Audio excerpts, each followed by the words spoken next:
A lot of us like nowadays depend on insurance, right? So Mhm. is music therapy is covered by insurance or like how? Well, one of the barriers to insurance acceptance and to patient and client protection and safety is that music therapy to this day remains unlicensed in Pennsylvania, despite being licensed in all of the surrounding states: New Jersey, Ohio, New York, um, all of the surrounding states. Music therapy is licensed in, and our bill has been sitting around in our with our legislature for over a decade. And this is a great time for some advocacy because what happens is that it doesn't just limit access, but it limits the safety for patients. It increases the potential for harm because music therapists are trained healthcare professionals. People can have just as powerful of an amazing response. They can have a powerful negative response because music can bring up great memories. Music can bring up traumatic memories.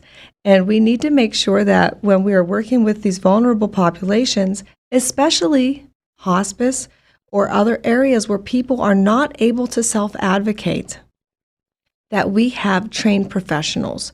So volunteer musicians going into healthcare settings is sometimes valuable if implemented correctly and sometimes risky. So we want to make sure that we can pass this legislature, that we can Legislation. pass this, there we go. That's fine. We can pass this legislation so that we can protect our vulnerable populations, our children with disabilities, our adults that are unresponsive and unable to advocate for themselves. That's really important thing to bring up. Yeah. So since I think after Yeah. COVID happened, I think a lot of people going to like, mindful kind of side of things and realizing to investigate about their mental health and all that stuff. So definitely it's a good time. Hopefully some efforts will happen. Like a lot of people question, right? Like you mentioned, like, hey, this is already proven by research articles, music. And a lot of people feel that. That's why like a lot of people have a hobby as a music. I believe this is like addition to what the main treatment they are getting, right? Like it's not like replacing their Oh. There's a lot of settings where I say that music therapy is great for patients who have not been responding in the way that was hoped for to other conventional therapies. Maybe music will work. like I'm asking like how to convince people like music therapy is like a also Oh, like a valid if and they see it, if they experience it. yeah, that is Yeah. the challenge. Yeah. So But honestly, it's funny because I'll have clients that, especially actually in addictions, that they can teach about music therapy. I said, "Oh my gosh, you just gave a whole TED talk." Sometimes at the end of a group, I'll say, "What's our takeaway?" And they give such a beautiful description of music therapy. And then sometimes I have clients that they don't totally understand what it is or how it worked, but they just know it worked. And we're happy there.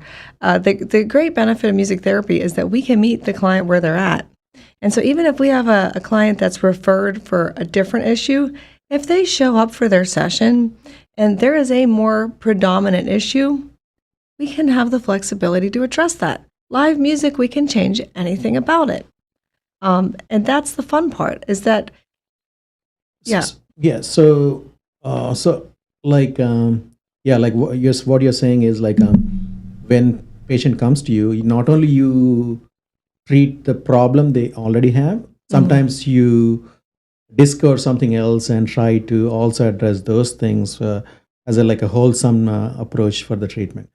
Having said that, like can you tell us our viewers like what are the different steps in music therapy, like right from like evaluation and how do you like customize and all those stuff? Can you like 3-4 steps what? Referral, evaluation, the creation of the method by which we will address the issues presented, and then the implementation, which also includes evaluation.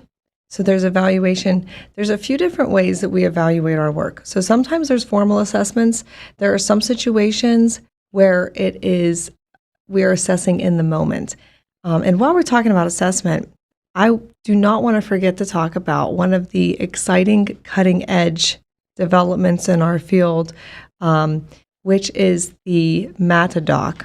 The MATADOC is an assessment of disorders of consciousness, in which we can use music to determine whether somebody is in a persistent vegetative state versus a minimally conscious state. And in essence, this is determining something that is ethically and legally very important for that individual, their family, the care team, because we are trying to determine, is this person able to be rehabilitated? And sometimes people respond more to music stimuli than to the standard assessment. And so this is an area that I would like to explore, that I would like to contribute to the research, which is already really beautiful. One of my favorite researchers, Dr. Wendy McGee out of Temple University. You can look that up, MATADOC, music assessment for disorders of consciousness. So there are also like associations like you go to, right? We have American Music Therapy Association. That's our national organization. We have the Certification Board for Music Therapists. That is an independent body that certifies music therapists, and through which we maintain our continuing education credential. And then we have the International Association for Music and Medicine, which is really cool because this is a worldwide organization that has music therapists working alongside physicians and neuroscientists and other health professionals to further all of our missions, which is our clients, right? To discuss more about like you actually have presentations and at your practice, right? Mm-hmm. And you also do group. Mm-hmm. So like a similar kind of patients go through group treatment, or it's like a... Oh, this is evaluated. So there are some patients that for various reasons might do better in a group, and some which would be better served individually. And so like I said, with the Parkinson's therapeutic singing, there is such immense benefit from them participating in the group experience that's what I recommend. And I could see patients or clients individually, but the group has its own benefit just by its status as a group, right? Because they're going in there, they're also getting the social benefit. A lot of times people with Parkinson's, they're not able to get out and do the things that they used to do as much. They might have social awkwardness now because their voice isn't what it was. I've had clients tell me, my friends don't understand what I'm saying anymore, so I don't even want to talk to them. And they feel embarrassed and awkward. Then they can come to a group of people with Parkinson's, and we're not just talking about what problems we have, but we're having fun and making music together. And do you know, anytime you are involved in an active music making experience with other people, that it grows the social bond and the feelings of connectedness so much more quickly, that we have oxytocin involvement in that process. Where you can see a big difference in single session is rhythmic auditory stimulation does create a difference in a single session, because as human beings, we are naturally musical. Our bodies want to entrain with the music. If you hear music, you naturally might want to walk with it. Your heartbeat wants to go with it. Your respiration wants to follow the music. We are inherently rhythmic and musical beings. And so if somebody has an issue with their gait, we'll find the music. We have a whole process for this, but music benefits. Actually, I listen all the time. So like we talked about neonatal, we talked about different age groups like old people, everyone. So also like one thing I wanted to ask, post-pregnancy or during pregnancy, or some stress that come from divorce or something like relationships. So is there anything for them as well with the music therapy, or it's only like only the clinical problems like a Parkinson disease or something like that? Well, like I said before, we're not focused on problems. But there are things we experience as women that men are not as likely to experience. And so for those things, I would say yes. Like one project, I always have sort of like a pipe dream project that hasn't manifested yet. Like the Parkinson's singing group was one of those things. Also, being a music therapist in a healthcare setting for healthcare providers was a pipe dream of mine once, and I've already done that. So another thing I would like to do is to offer a group program for women who are survivors of intimate partner violence, because what we can do in music therapy, like I said, abuse. the whole experience, it's more than making music. So if we write a song, there's a lot of different aspects of this songwriting, but one of them is that it might come with a sense of achievement. It might come with a sense that you have accomplished something. You might feel empowered.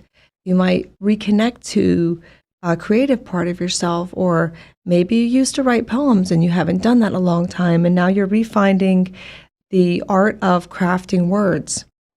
And so these would, it's what's happening in the music experience. I'm not going to go through the whole thing in the interest of time, but we'll find the music therapist that is trained in this will find the appropriate music to use, implement the protocol, and the music motivates, it cues the brain, this is where to take the step. It's providing something that was lost.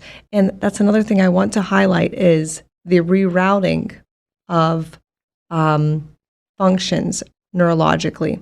So Gabrielle Giffords, the congresswoman who was shot in the head, she had lost her ability to speak.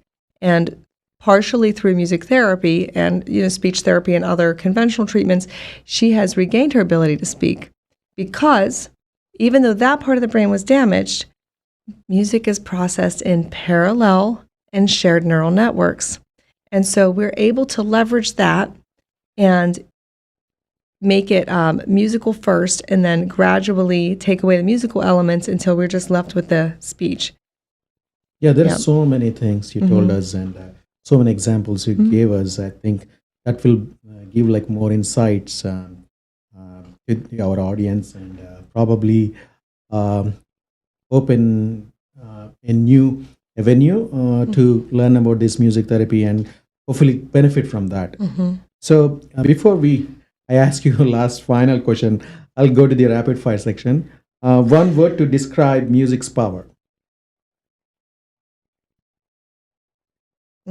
Global.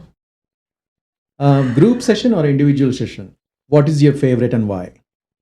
That depends. They probably all depend. Okay, it's all like you can also answer for me. Quick tip for using music at home for self-care.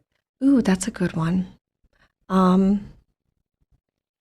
Be intentional with the music that you choose to listen to. There's two types of choosing music to listen to that influence your emotional state. One is music that validates your emotional state, and the other one is that music that shifts your emotional state. And some music can do both, so make yourself a nice playlist for moods that you tend to get into when you're not in those moods.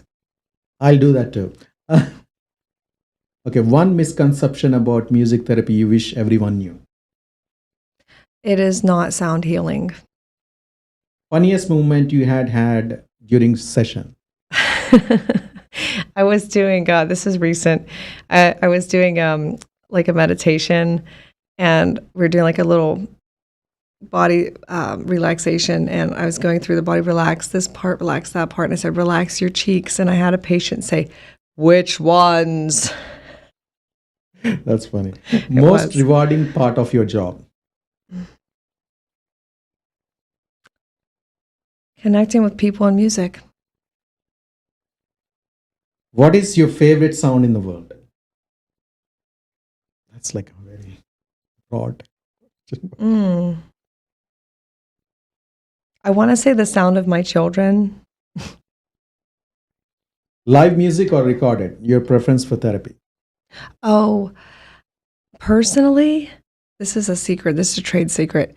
Music therapists often love live music because it's fun for us, but it depends on the situation because sometimes recorded music in some instances is better indicated, it's clinically indicated.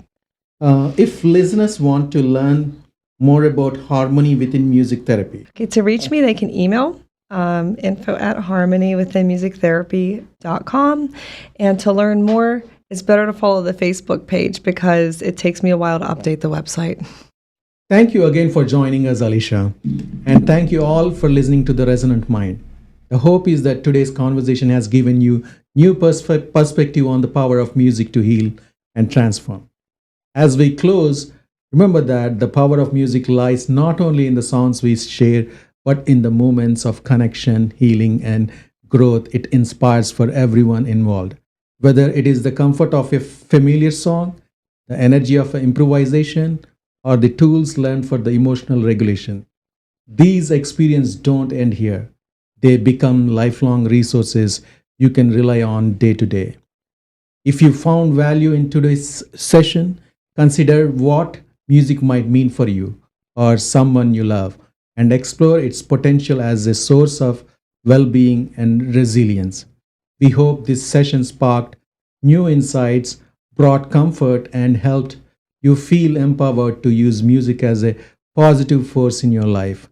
Stay tuned for future episodes where we continue exploring the ways in which music enriches our mental, emotional, and social health.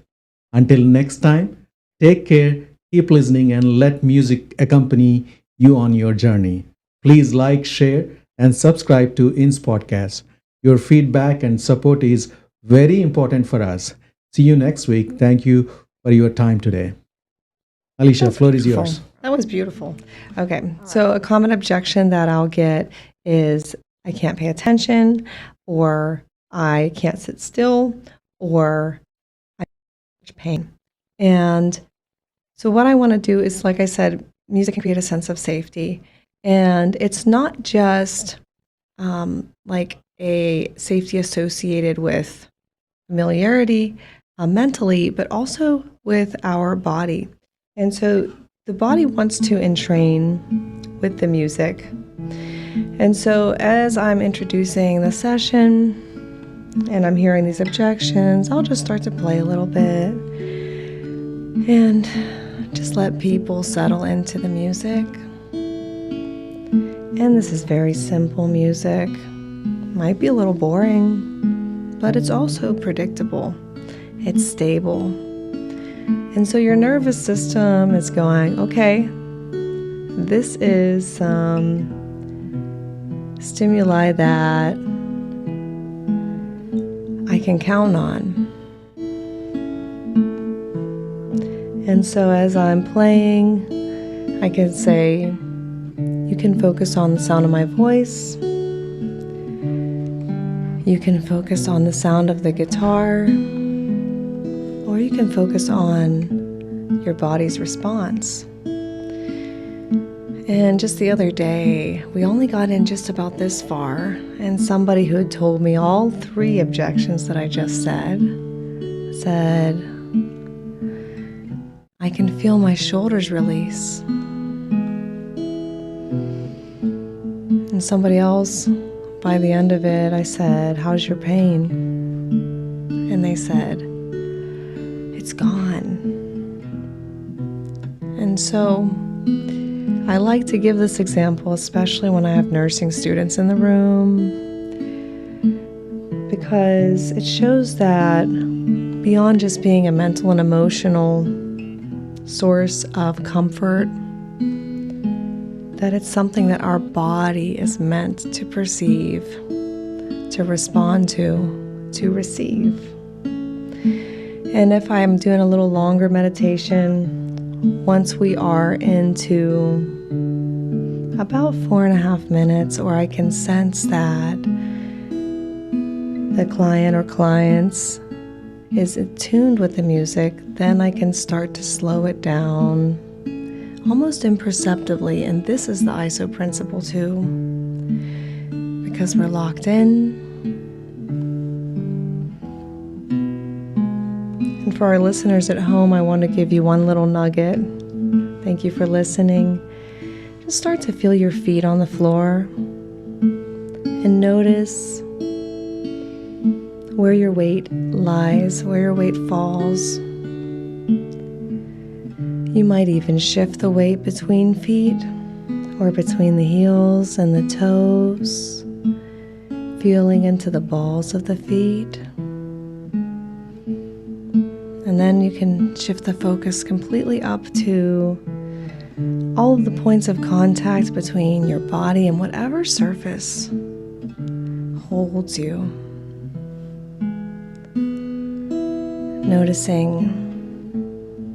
Just noticing and being with.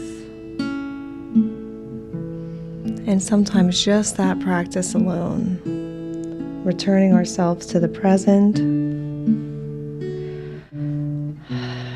releasing a little bit, can make a big difference.